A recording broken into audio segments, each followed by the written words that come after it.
Well, thank you guys all so much for joining today. I think it's great to get an eclectic group together, and I was happy to see so many people join on when I was doing the call to find out, there's so many photographers and so many talented ones, and it's so hard sometimes getting these roundtables and just, you want to ask everyone to the dance, but you just can't, you just can't. So thank you so much, Dan, Irene, and Satya for joining us today. We're talking about micro weddings, also known as, elopements or small weddings. I've seen so much of this lately. What is it? What's involved in that?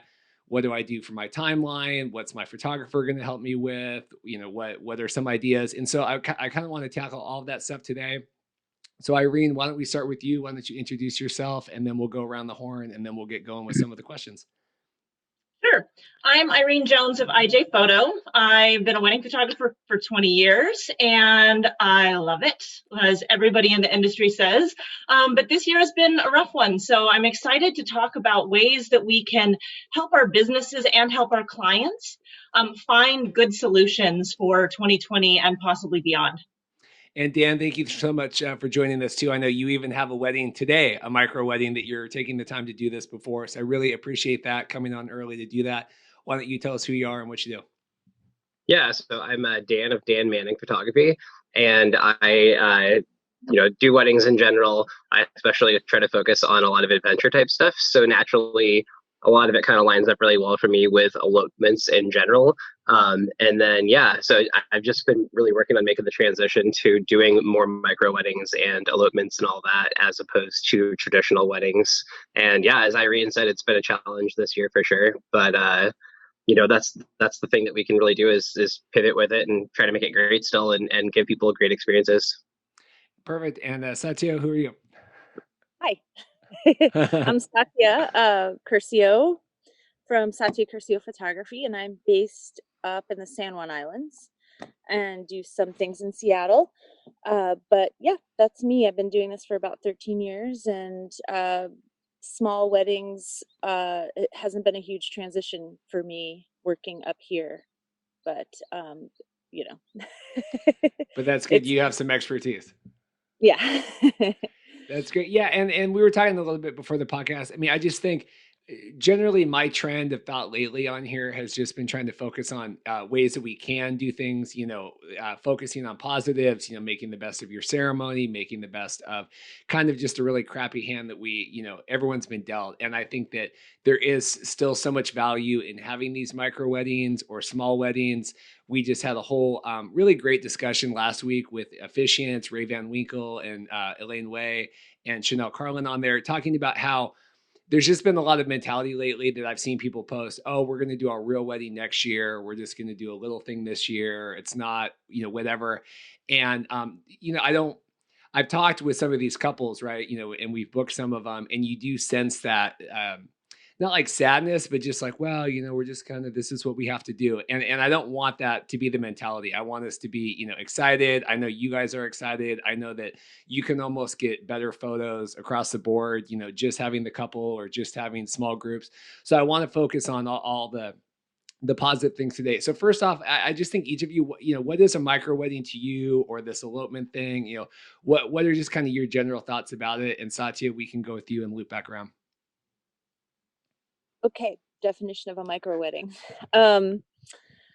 Well, I mean, technically, right, it's like I don't know if there's a technical term, but my neighbor who is a wedding consultant was saying it's under 30 people, and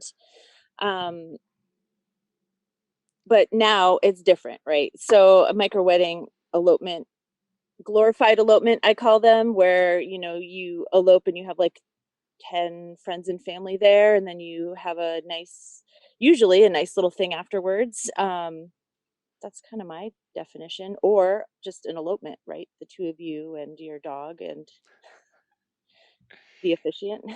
Yeah, it's funny. It seems like we use the term elopement for a long time, and then I don't know if there was like weird connotations about like running away and getting married in the night or whatever. And I feel like some planner on the East Coast came up with like the term micro wedding, right? We're all kind of rolling with that. Dan, what are your thoughts about this? I know it's something you're really passionate about. Yeah, I mean, for me, my own wedding, we had 32 people, including ourselves. So we kind of already did that on our own. And having worked in the wedding industry for a long time, I recognize, to me, what's important. And that was connecting with the closest people to me and spending the most amount of time with them and not a bunch of strangers. So for me, I love the concept of having a really small wedding. And I think that there's a lot of really great benefits in having that more intimate kind of connection in a smaller place. And truly, the way I've always separated it is a wedding is where two people get married, but there's a party that is involved. And a marriage is where you actually just get married. And that's really the true core part of what we actually do and what the process actually is the people actually joining their connection and love together. And so for me, you remove more of the party aspect and you focus more on the actual individual couple and that beauty of that. And to me, that's where it kind of gets like hyper focused. So I've always really loved that aspect of like really connecting with the true emotions and relationships that actually exist. That's great. And Irene, what about you? I know you've been, around a long time and seen a lot of different stuff. Don't give away my age, Reed. No, you started in elementary school. Thank you. I actually do a lot of big weddings normally. And so I generally am used to these gigantic parties with 400 people. My own wedding was like that. We had 9 million people at this venue. And so it was, I have been doing engagements, elopements and micro weddings, but they've always been a smaller portion of my business. So this year has been really great because it's challenged my creativity. And I kind of have loved the opportunity to throw out the rules and reset expectations and start with something new. And like Dan was talking about, it does really provide new opportunities to focus on relationships and focus on what's really meaningful. And that has been really fantastic. So I think that we really just have to kind of reframe the conversation with our couples and say, hey, what's the good, like you were saying, Reed, about this? What can we pull up that's really positive? And let's put those expectations for that big, gigantic party to the side and really focus on that in a different time, because the era that we're living in requires a new set of circumstances. And really the only things that we can control at this point are our attitudes. Yeah, that's great. Do you guys find that the couples you're talking with now, and whether you're planning to do a micro wedding or they're downsizing, do you find, like I was saying, that there is a little bit of sadness about that, or as opposed to, what are the positives? Irene, I see you nodding. Oh yeah. I have a very sweet couple that just got married this last weekend that were devastated because they have a lot of family from out of town.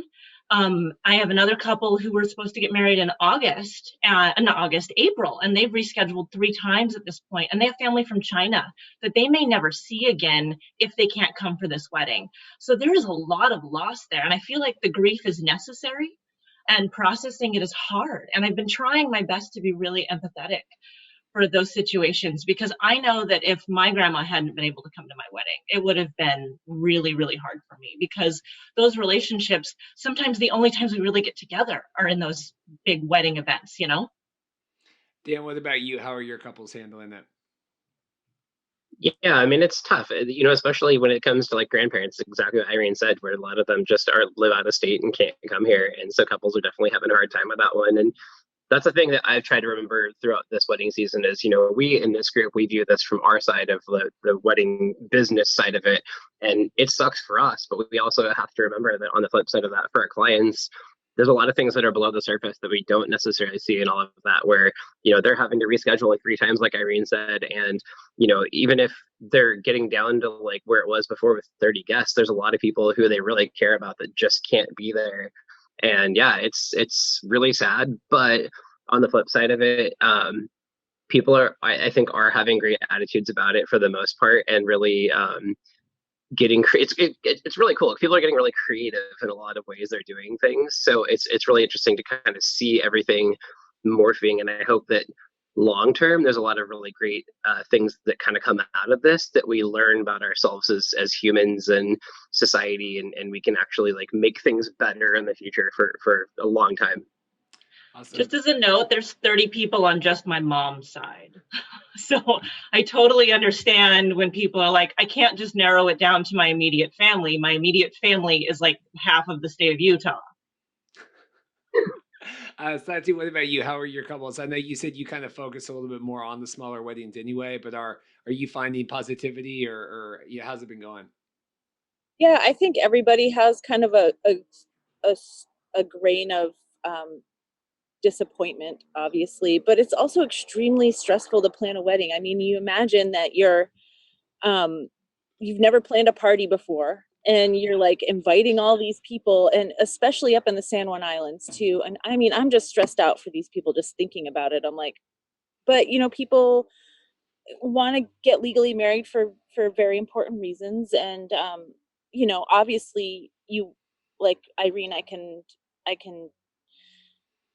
understand the sentiment of wanting your friends and family to witness that. So I'm trying to hold space for people, and um, but people have been really creative. Before the mandate got a little stricter, I did have a couple weddings where they had hand sanitizer from local hand sanitizer all around, and like little masks made from the local print shop here that had their names on them, and just it ended up being joyous. I had to step back a few times and be like, oh my gosh, is this sad or happy? And then I realized, okay, everybody's having a great time. So they're staying far away from each other, and yeah, so people are making the best of it. And this might be obvious questions to answers to you guys, but just for the sake of people asking, as photographers, what are some benefits to having a micro wedding? Being able to downsize and focus on the couple. Dan, let's start with you. What are if you are hearing like, hey, we're this awesome couple and we're going to get married out in the woods and it's going to be like 10 people, and yeah, I mean, what are some benefits to that? I mean, obviously, I talked about it before as far as the intimate connection part, and that's obviously, I think, pretty clear. The other part that a lot of people don't think about is the fact that planning a big wedding is really stressful and it's really expensive. So it definitely saves you a lot on that one of having to invest as much money and emotional investment into all the planning process. For me, as I'll tell people, and I'm very open about my experience as a wedding vendor. For me, the best part of my wedding was actually the honeymoon. So, one thing that's really cool about having a micro wedding is the fact that you also save a lot of money. You can put towards a really amazing honeymoon, and then still have money to buy one of our extraordinarily expensive houses in the Seattle area. um, yeah, there's some really great benefits for sure. Irene, what do you think? Well, you're not dictated to for a lot of the details. A lot of times venues will say, this is your ceremony time. That's when we do the ceremony every single time. And generally, that's the worst time of day for photographers to shoot outside. And so just being able to say to a couple, hey, if we're going to only do like 3 hours, let's do your ceremony at a time of day when the light is gorgeous and the sun is setting behind you. And they ultimately get much better quality images, and they don't have guests standing out, the 10 people that are coming in the hot sun. So, I mean, I think you get a lot more control, and that's nice. Satya, what do you think? Well, I agree with both of you, and um, what I found at my own wedding was that I didn't really have a complete conversation with anybody, anyways, the whole day. And from a photographer's perspective, I mean, I do a lot of small weddings and elopements up here. And a lot of people hire me to just go around the island with them, and go to some magical spots that they truly love and connect with each other, and really just focus on the reason why they're getting married, versus we're throwing a party. Yeah, the biggest thing for me, and I've talked about it before on the podcast, is I know last year it felt to me like we had gotten some weddings where by the 8-9 hour mark, like people are done, bride and groom, or the couple, whoever, they're done. People are tired. Do you want to go do sunset photos? Some of them don't even want to go do it. We're like, what's going on? And it seemed to me like there was just a lot of burnout, and people were doing these big elaborate and 10-hour packages and 250 people and trying to talk to everybody and all this stuff. And like, I do think, being able to just say like, hey, what's important to us, and spend 3 or 4 hours and not have to go do all that, I just think there's a lot of value to that than having to, well, my mom wants us to do this, and, my family, my in-laws want to do this, and someone wants to do that. And now you're like, well, we can't do any of that. So let's just kind of do, but I don't think, hopefully that some of this will continue in the future of being able to do things that we want to do. I know that one of the questions a lot, we just booked a smaller micro wedding for a couple weeks from now, is the planning. People, they don't know how to plan things, timeline, and obviously not to. I'm a big proponent of wedding planners, and we love wedding planners, and you can hire planners for small weddings and large weddings, but as photographers, how does that work with you guys in the couple? Do you help, construct that and the idea and stuff? Irene, let's start with you. Yeah, I generally do. I think that having a planner, no matter the size of your wedding, is really helpful because they're going to have more expertise than a photographer would. What I'm really good at in helping with is how long it's going to take for photos. And generally, that doesn't change, even if you're having a micro wedding. I still want an hour with my couple at the very least. And I still, if they've got 15 people there, I still need at least 30 minutes to do group photos, especially for social distancing those people. It takes a little bit more effort to get people to look like they're on the cover of Vogue. And so it's a little bit more finessing. So that time is still going to be there. Getting ready, if you're doing that, is going to take some time as well. And a first look always takes the same amount of time. That's good advice. Dan, what do you think? Yeah, I'm actually like really involved when it comes to my couples. I'm a location junkie. So I always have like epic locations I'm always driving to and scouting and taking my kids on adventures to find epic locations and all that. Like these guys, I've been doing this a long time. So luckily I know a lot of awesome vendors. So if people need help with vendors, I really love helping line up with my couples with awesome vendors and all of that. And I'm a people person. Irene, we're close friends, and she gives me a lot of crap about how like I become like really close like friends with pretty much all my clients and all that. So for me, I really do invest a lot of time and connection with the couples. And so the more that I find that I connect with my couples, the better experience it is for them. And it just helps to make it special. And yeah, we get to line up like the lighting and the best time and of the day and the best locations. And I had one, if I can give one little anecdote, I had one couple where I shot their elopement at Diablo Lake in the North Cascades. And we went to, I think, 4 different locations. And at the end of the day, they were like, that was amazing. Like every location we went to, you were just saying how the lighting was just perfect in every spot, like where we were. And then she was like, wait, did you plan that? And I was like, yeah, because I gave them exact times like when we'd be at each spot. And she seriously was like, it seemed like it was like you planned it out. And I'm like, I did. And she was just jaw on the floor, completely blown away that every location we went to at the exact right time like lined up. But that's what these guys do. Irene does that, and Satya does that, and we put in that effort to give our clients that kind of experience overall. And it's great with micro weddings because it gives us all the flexibility to do so.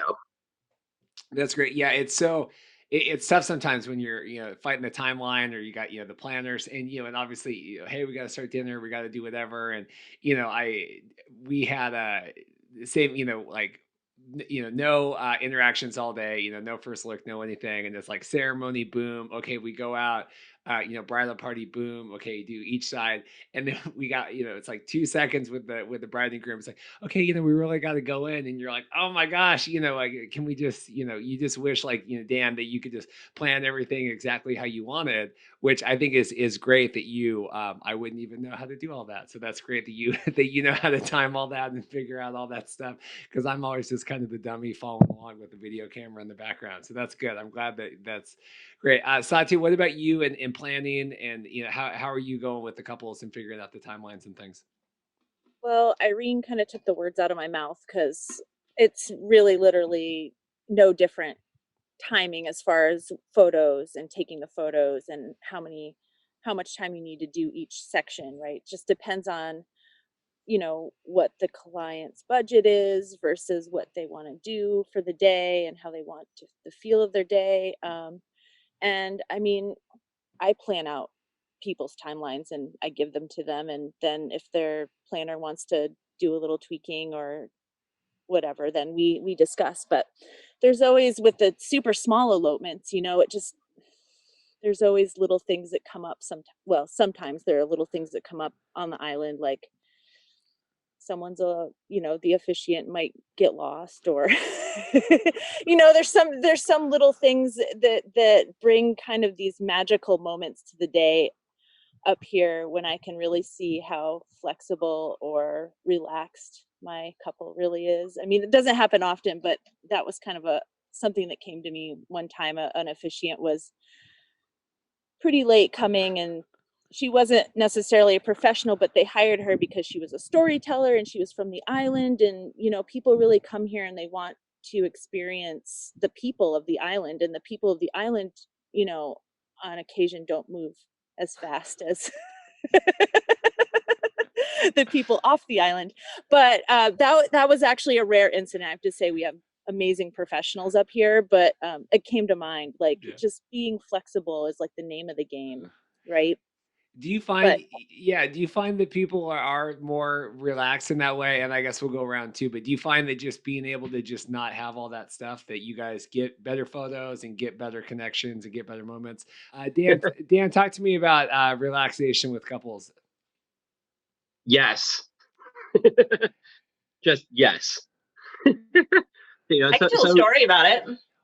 some couples definitely are pretty chill at big weddings and all that, because that's like they like all the stuff going on and all that. But for the most part, yeah, it tends to be a lot less because it's just less, I don't know, easy. Irene. Yeah, Irene's got a story.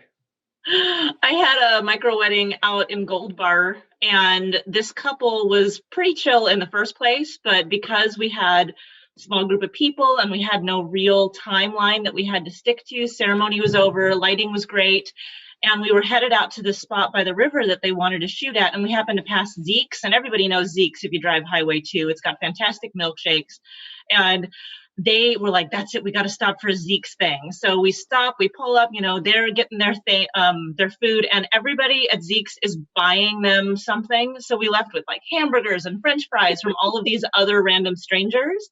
And I got some super cute pictures of them, with the Zeke sign and their milkshakes and stuff. And then we went to the river, and she's like, well, my wedding's done, so I might as well just get in. So she's, up to her waist in wedding dress and water, and that's stuff you just can't do on the day of. And that's so fun to be able to have that freedom to really be yourself and allow your personality to be more important than necessarily what you look like. Awesome. Satya, thoughts about relaxed couples on the wedding day with micro weddings? well, like I said, I think that each place lends itself to its to attract the people. And I don't know, maybe I'm lucky in a way that I attract very relaxed people. I mean, their main concern is that they're going to look funny in front of the camera, or something. And I actually haven't had a really strung out couple in a long time. That's nice. Jealous. So, what'd you say?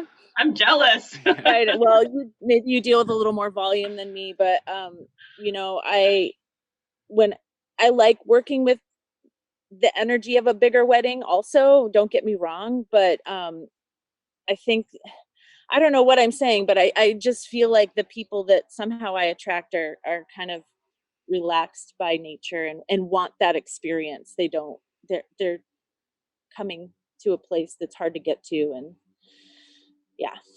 Well, I'll just go ask my therapist about that and see if what my energy is really giving off. Maybe that's the problem. Oh, no, nothing about you. I think it's about the size and like the location and all the, Yeah. I'm just teasing. Yeah, just teasing. Irene, you were talking about, after the wedding, going and getting the food and stuff, hopping in the river. And I do think there's a question a lot about that. And I've seen it posted and stuff too, like, hey, we're getting married, we're doing this micro wedding, we're going to be done at 2 o'clock or 4 o'clock, or, like, what do we do? Right. What do we do? Obviously we're not going till midnight or whatever, like a normal wedding. And obviously this is like a personal question for everybody, but ideas and stuff. I mean, I've even had people, we did one out in the peninsula and they took the ferry into Seattle and like went to a club and went dancing. And obviously we can't do that right now, but I mean, talk about, just like you said, that was a great story, to some of the creativity and ease that you can have, following the wedding and, getting a cool Airbnb somewhere. I don't know. I mean, I know people are like wanting ideas about like fun stuff to do. Irene? Well, for my own wedding, we actually got married on a Thursday, and we got married in Portland. And then we were done by 5 o'clock. So my husband and I took off for and this is 15, 16 years ago. We took off for the little bed and breakfast that we were at. And it was fantastic because we had the entire evening to just relax. And he had been living in a different state and up until like the week before we got married. So it was really nice to just have some time to just de-stress, really enjoy just being together. And we went to a movie that night. I know movies aren't a thing right now. But I mean, you could totally have, something that you wanted to, that you're always like, I wanted to go do this thing, but we can't do this thing. Let's go find a way to make it work. I know of another couple that a friend had a pool table in their Airbnb, so they all went and played pool. Easy. Dan, what about you? Fun stuff for the end of the day after a micro wedding. Yeah, I mean, it's all over the place. I think that one thing, if we talk about like what's happening now and like what people can do now, I know that like restaurants are still open to certain capacities. And when I've gone out to the few restaurants I have, they've done a great job of actually separating tables really far and, having people put on sanitizer before they go in. So I know people are actually going to, sorry, my kids are screaming in the background. That's okay. Guys, quiet. No, you're perfect. This is real life. This is what we're dealing with COVID. Yeah, people are going out to dinner afterwards and, having nice little intimate dinners. I'm actually shooting a elopement today at Treehouse Point, and the couple actually, I think they got it catered just for the two of them, but they actually got a really cute picnic, and they're having a boho picnic there at Treehouse Point after they get married. And then their plan is to actually shove cake in each other's faces after that and get some fun photos. So it's that kind of stuff. A lot of them I've had as far as like elopements where it's like in the mountains and all that, is they do that and then they get married and they go on a hike and go have an adventure together. So, I think each couple's own personality and relationship and like their interests kind of like guide that direction as far as what you can do. But like I said before, with all this stuff going on with COVID, it's really an interesting opportunity to actually really get creative and really think outside the box. American kind of Western weddings always kind of have a similar like form factor that everything kind of falls into. And this is a really cool opportunity to see people actually like get creative, like I said, and really make things their own in a really unique way.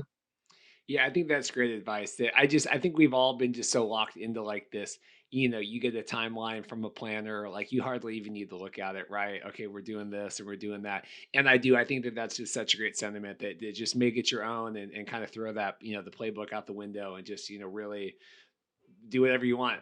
Satya, what about you? What about, post wedding? And I'm sure you guys have fun stuff on the island, but just in general, like hikes and stuff. I mean, you can kind of go do whatever you want, right? Yeah, I mean, actually, the wedding that I thought of was similar to what Dan mentioned. It was at Mount Rainier, and the couple actually had everybody spend the night, camping at Camp Hanapakash, and they rented out, they reserved the campsites, and I mean, this was many years ago, but it would still apply because, anyway, everybody had their own campsite, and then they had a little ceremony. Actually, we got kind of kicked out of our ceremony spot and ended up doing the ceremony on the side of the road. But Flexibility. but yeah, and then I went on a hike with a couple and we did like a portrait session, and that was beautiful. And then they had just like a little, at the time they could do this just like a picnic around the fire with donuts, and it was really cute. But I do love that idea. I've heard of some people doing like having boxes planned. So like you do the wedding and then people take their boxed meal and go have a picnic. Some people I've heard of like have done like a hashtag and they send them to like one of their favorite spots, or just like laying out blankets like really far apart, and everybody having their little picnic. But yeah, right now, I guess we have to have people that are actually moderating whether or not people are actually mingling or not, right? Because that's a thing. Yeah.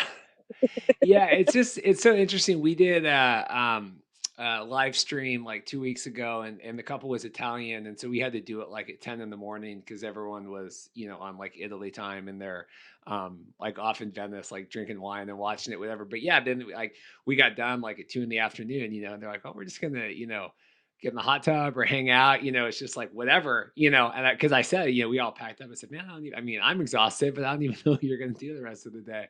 But it was, it's just really freeing just to kind of just be with your loved one and just kind of hang out. I think it's cool. I want to talk about pricing and just, and obviously it's, individual to everybody, but just in general, micro wedding pricing. Yeah. How are you guys handling it? How are people handling it? I know with like video stuff, we had like these really small elopement, like 2 hour things, but now we're getting into this like, it's a little bit bigger. So it's tricky. So obviously don't feel like what you're saying applies to everybody in the world, but I do just want to get a common sense of kind of what's going on with micro wedding pricing. Irene, let's start with you. My pricing hasn't changed much. I had micro wedding pricing in the first place, but I have shown a lot of flexibility for clients and allowed hourly packages and things like that because there is so much variation. I think that a good vendor is going to be able to show to their client, yeah, I can work with what you need and we can find something that works. That being said, I mean, we're still doing the same job, even if there isn't a ton of guests and it is a lot of work and a lot of planning, like Dan explained. So I would be wary as a bride and groom or a couple of a vendor that was giving incredibly deep discounts for elopements and that, because what they're really doing is they're shortchanging you. They should be putting in the same amount of work and they should be giving you the same amount of attention. That's great feedback. And it's good job on the already having the micro wedding price. You're so smart. You're so smart. Dan, what about you? Irene is very smart, by the way. Yeah, no, she's absolutely brilliant and has been doing this a long time, and she is a consummate professional in a lot of this for sure. Yeah, my pricing has already actually been in place as well for elopements anyhow. And just like Irene said, I also am being very flexible. As I talked about before, this year sucks for us as vendors, but it also sucks for the couples. And I recognize that. I know a lot of people have already lost like deposits for venues and potentially even other vendors and all that. And as much as possible, I'm making sure that I'm staying profitable and I'm able to pay my bills because I want to keep doing this forever. But I'm still working with people when I can and getting creative with my packages and all that, so that if someone has a very specific set of needs that doesn't exactly fit into the box of my normal elopement packages, that I'm able to get creative with them and still make it work. Yeah, it's tricky because it just you're getting just where it's like multiple hours and it's not quite, I always so bad because I always want to be the guy that has like the package for everything because then you just feel like you're more prepared. But like you said, it's not, it really isn't a one size fits all, and it almost is better having that flexibility and being able to work with people, because I felt like, well, if I'm if they feel like I'm making stuff up, then maybe it's like, well, what's really going on here? But no, I mean, it's all about communication right now with your vendors and just really kind of figuring out what the right fit is. Satya, what about you and pricing and micro wedding versus normal wedding pricing? I do custom quotes for everybody, just because I found that I had some packages, but they were kind of based on like having people customize them anyways. And I just found that it was better that way. But for the smaller weddings, I mean, I'm always like, I start out kind of a little clenched, like I need my things to be all the way that I want them to be. And I had a experience earlier this year where a couple was like, well, we want to split our coverage. And I never split coverage. They're like, we want to like do our ceremony in the morning and then have you come back at 5 or 6 and then do the, other half of the event. And my initial was like, oh no, I don't split coverage. But then I was like, well, why not? Like I actually went home and took a nap and had like 4 hours off and like had some food and recovered from like, the physical exertion of the first half of the day where you're just like, it's the most where you're running around and then it's the ceremony. And I was like, oh, I could take a nap right now. That would be great. And I was like, why doesn't everybody do this after that? And I'm like, I mean, I'm not available for the whole day anyways. I'm not going to promote that or anything to my clients, but maybe I will. Do Yeah, it. Yeah, bring an app. I liked it afterwards. I was like, wow, you should, sometimes if you try new things, you end up liking them. Um, so I'm trying to be a little more flexible, and also I have pretty clear ideas of what I need to charge in order for me to feel like it's going to benefit my time and effort. And as Irene said, it's the same amount of work, the same amount of I have the same business costs. So no matter if I do 5 small weddings or 10, $20,000 weddings, I still have the same exact cost of doing business. So Are you guys doing you talking about the split? We've had some of the couples get married this year, or they're moving stuff to next year. I mean, I don't know if that even doing like a micro wedding now and then whatever. I mean, I've just personally I've been trying to just like move whatever and then add on like a ceremony or whatever thing now, as opposed to like splitting or whatever. I mean, are you guys, am I out of left field? Are you guys having questions about that too, about trying to do a little bit now and a little bit next year? Or and what are your thoughts on that, Dan? I see you nodding. Like one of my couples this year, they were supposed to have a really like fantastic wedding at the Foundry in Soto, and um, like a pretty big wedding, and they ended up having to push it to a backyard wedding, and the hours of coverage went down. And I do up to 8 hours or up to 10 hours of coverage. I know this one they cut it down to like 4 hours because that was really kind of all they could do. So my creativity that worked for them is I'm just going to take those hours and convert that into an anniversary session for them next year. And we're just going to do an anniversary session. And so I won't charge them any kind of session fee, including I have like adventure upgrades that people pay more money for to go to like really epic places. And so I'm giving them like the upgrade to the adventure session fee and all that, or like package, and doing that as a no cost option for them, and they were totally happy with it. So it's like I said, it's a matter of being creative and working with the clients, and still striving to create a really high level of customer service experience for them, but making it work for them so that it makes them feel really good still. Irene, what about you? I've just been encouraging my clients just to ask. Like, don't be embarrassed. Just ask your question. We'll have an honest conversation. And if I can't do it for you, like if it's physical impossibility, I'll let you know. I pride myself on being straightforward and honest and really, clearly communicating with my clients what is possible. And I feel like that's something that works really well for both parts, because then they don't feel like, oh, I can't ask this thing, or this is going to be disrespectful. It's more like, oh, well, I'm trying to be creative. I'm trying to find a new option. How can you help me with that? And a lot of times we come up with better solutions together. So I would encourage everybody to just ask your vendor the question and say, hey, I'm not trying to be offensive, but how does this work for you? Because I know everybody's a little bit different. And I am sure 99% of the people out there are going to love that you want to talk to them and have that conversation. Yeah, we've rescheduled probably for this year and next year, probably 30 weddings now in terms of postponing and then reschedule. And there's only one that we've had, any sort of issue with. And it was the one that just emailed and was like, this is what's happening, da da da da da. And, because I back in March and then whatever and whatever, when all this different stuff have come out, have tried to be really honest and whatever. And like you said, just, you need to ask. And if you don't ask, and then I can't help you, right? If there's no question, then I can't give you an answer. And if I just get an answer. So yeah, I just think being, asking, can we do this? Can we do that? And it's not offensive. I guess it could be, but generally it's not. Satya, What are you asking? Yeah, no. Well, we really would just like it for free now. No, I'm just, Satya, what do you think about that? About I can't even remember what the question was. Whatever we were talking about.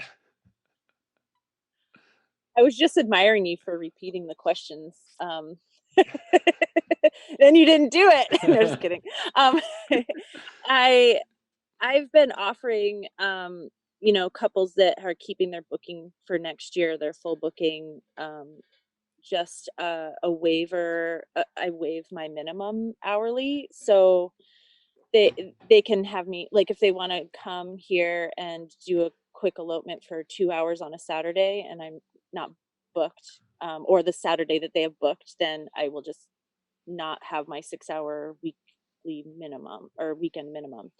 So that's kind of what I've been doing. And it's been really well received. And I think that it's like people who have booked in 2019 for their 2020 wedding have gotten 2019 pricing, and then 2021 pricing is like 2 times different, or 2 steps Yeah, more than yeah. the so there's a little bit of education. I haven't really had to do too much, but it is something to think about, that a 2021 wedding uh would have been a different Yeah. price than No, what they paid 2 years ago for their wedding then. So I've had really understanding. It's all worked out well for me, but I know that there's been a lot of drama out there. So with people having to figure out and navigate everybody's personal desires and budgets, and I think it's important because all the couples do have their own initial idea of what they think they should get, or what they've paid for, and it's our job as professionals to be very clear with them. And I think the more clarity, the easier things are. So yeah, just in with the pricing thing too, that we book a lot of weddings off like the wedding show, right? And so we do, like incentives and whatever to book, as I'm sure, Irene, we're next to each other at the, nearby each other. And, um, that was a lot of our weddings, right? Like we had just booked them in January and February on like, hey, book, within 30 days or whatever and get whatever. And then, yeah, now we're pushing the thing 2 years and you're like, well, that's not really, that doesn't really, it's different to book a January on a little bit of a discount for, that June versus, okay, we're holding it off for, a year and a half. So yeah, it's definitely, but just having those conversations and saying like, hey, we need to, um, and I haven't had, any of the weddings that we've had to like charge like I'm not trying to call it like a rescheduling fee, but any of the weddings that we've had to do that have been understanding because of everything that's going on. Last question today for you guys. I try to get a lot of couples listening to this, and we'll post it in the wedding groups and stuff. If I'm a couple that's still getting married this year, trying to plan a micro wedding, what should I be thinking about? What should I be planning? It could be anything from getting ready stuff, time management, anything else. I don't know where you guys want to take it. I know it's kind of open ended, but Satya, let's start with you. If I'm someone that's planning a micro wedding right now, what is something I could do to set myself up for success, kind of, moving forward? the least amount of people as possible. I mean, I think that I think there's some things that are important to me as a vendor, which is, again, bringing the clarity into it, being very clear and respectful of people's individual health choices, and carefully looking at the mandates, and being very clear and honest with your vendors about any health concerns, and also setting everybody up for success and feeling safe for coming to you, because I think that um, that is really the most important part to me as a vendor. And I think that's going to be important to the trust of your family and guests that might be coming, that you're stating a certain thing, like everybody's going to have masks and everybody's going to have hand sanitizer and we're going to do this. But then if people show up and that's not happening, that's really uh, that's really hard. So that's my main advice or thoughts on that. Irene knows a little bit about that, huh? Yeah, I recently had an event that wasn't exactly honest with us as vendors about it. And I remember I loved this couple beforehand. I had such a good contact with them, and then really feeling like I was lied to about something. It damaged my relationship with them, and it made shooting the wedding harder. I didn't have that connection so much anymore because I felt like these are people that were willing to do whatever it was to get me there, and that lack of trust like breaks it down, because you have to have a good relationship with your photographer and your videographer, because you're trying to allow them to tell your story. And if they've got this layer now of dishonesty in that story, it's going to color things. And I tried my very hardest to do the best job that I could and put my feelings aside, but it's really hard when you're trying to navigate in a world with so many contradictions right now. I still have my other weddings to think about. I still have my family to think about and my own personal health. And that is a lot to have to carry. And I feel like the best thing that a client could do is be just honest. And if you have issues with something where you don't feel like you want to have this kind of party, if you are straightforward with your vendors, I know that I myself would work with a client to find an alternative that makes everybody happy. That we don't have to distrust each other. We don't have to be unkind to each other. In fact, I think this is the time, sorry, I'm getting preachy, That's okay. that we should be more kind to each other and we should be more honest with one another, because that's what we do in the wedding industry is we build bonds, we build relationships, and we care about people. And to take advantage of someone who's built their entire career on that is kind of not cool. Yeah, that's the thing is people need to remember all the all the emails and everything that goes back and forth right now, and scheduling or rescheduling or downsizing. Yeah, ultimately we are going to see each other whether it's this year or next year, and so like Yeah. it is still going to happen. And so I've had a couple of those. Like I said, the one with they didn't give us many options, and I'm like, yeah, we're still going to be doing your ceremony here, so hopefully. I'm cool, but it's Dan, what about you? What about advice? How to set myself up for success if I'm trying to do a micro wedding? For sure. Well, I mean, honestly, I agree with everything that Irene and Satya both just said. That is a core structure of where we are today, and that is the reality of that one.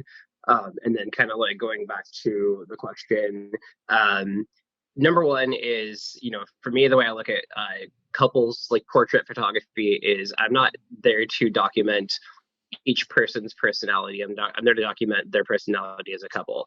I think that it's important for couples to kind of like step back and evaluate their own relationship and kind of see who they are as a couple and what things actually, like what external forces create their story of who they are as a couple, and then figuring out what ways to implement those aspects of their life into their actual wedding so that it's a representation of who they are as a couple.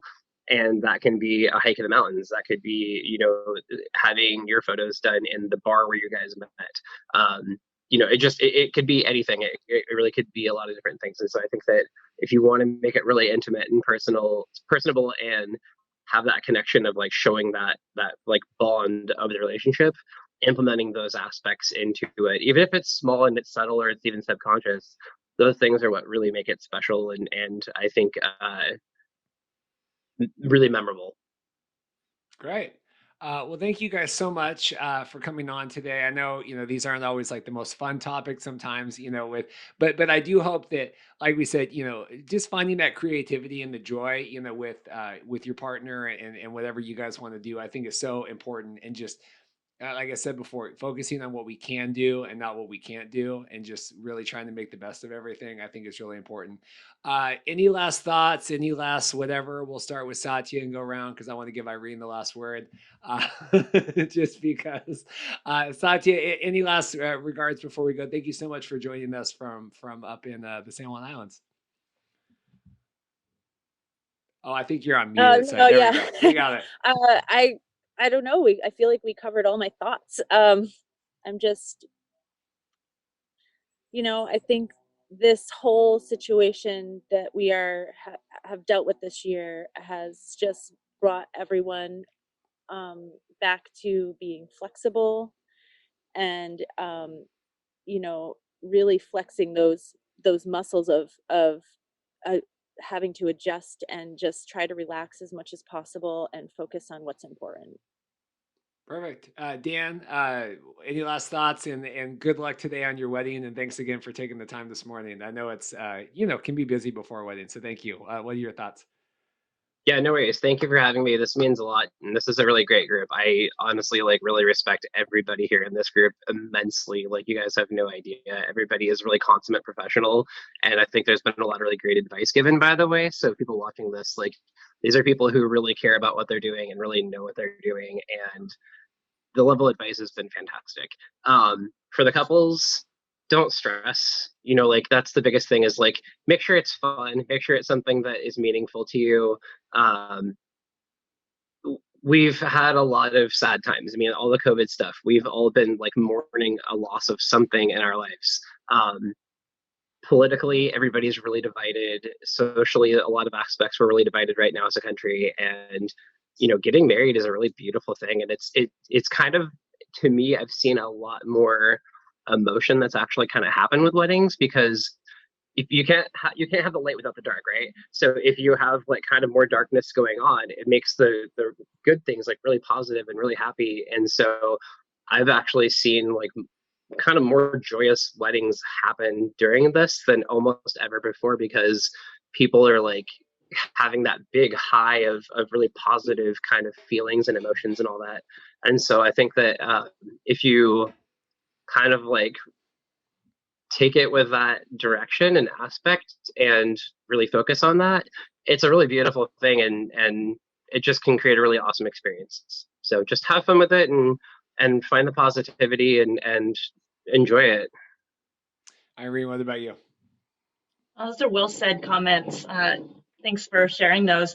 I think if I could add anything else, it would be that for me personally, I found that when I learned to reset my expectations, I'm happier. And so finding a way to come to terms with the fact that, yeah, this probably isn't going to be necessarily the wedding you thought about when you were 6, or isn't the wedding that you and your mom talked about when you first got engaged. But it can still be amazing, and that it can be really beautiful, and that it doesn't have to have all of those things. When you strip away all of the extra stuff, the only thing that you're really left with is what really counts. I tell my clients all the time, you're going to walk away from your wedding with 2 things. You're going to walk away with some photos and a partner. And take that partner and really focus on how great that relationship is. If you can make it through COVID, you can make it through anything. We've got some really strong relationships coming out of this, and I think that is really worth celebrating. Even if you have to do it with just 2 people and a dog, who cares? Celebrate what you have, live life, enjoy the good times, because these are the good old days, guys. I know we're going to look back and go, we got through all of that. We can handle this. That's great. And just to end it with my own personal funny anecdote, turning the negative into positive. And this is the first time I've done a podcast since all this went down to talk about. I was a fan of the XFL. There was the new football league that came out. 2 years, they were getting ready to launch it. 2 years, was going to launch last February. All this excitement, all my buddies got seats, everything. We had front row seats, CenturyLink Field, all locked in. I went to Washington, D.C. for the very first game because our team was playing in D.C. for this thing. Launched back in February. And 5 weeks into the season, COVID happened. The league cancels. They go bankrupt, everything. Woe is me, and we're all whatever. And, never lost, any, we're sad, but, never got too upset. Last week, Dwayne "The Rock" Johnson came out, bought the league out of auction, and they're starting again. And so, I mean, not that obviously they're still, but the point is that this was something that was really crappy, right? 2 years of my life that was, whether that was well spent or not, was excited to get ready for this thing. And I'm just saying that the good things can come from it, right? And this is something that was just really down in the dumps. And so, with your weddings and everything else, I mean, just hold good and positive thoughts, because this was something that who the hell would have thought that this would have happened in 2020. So anyway, that's my thoughts and that's my story.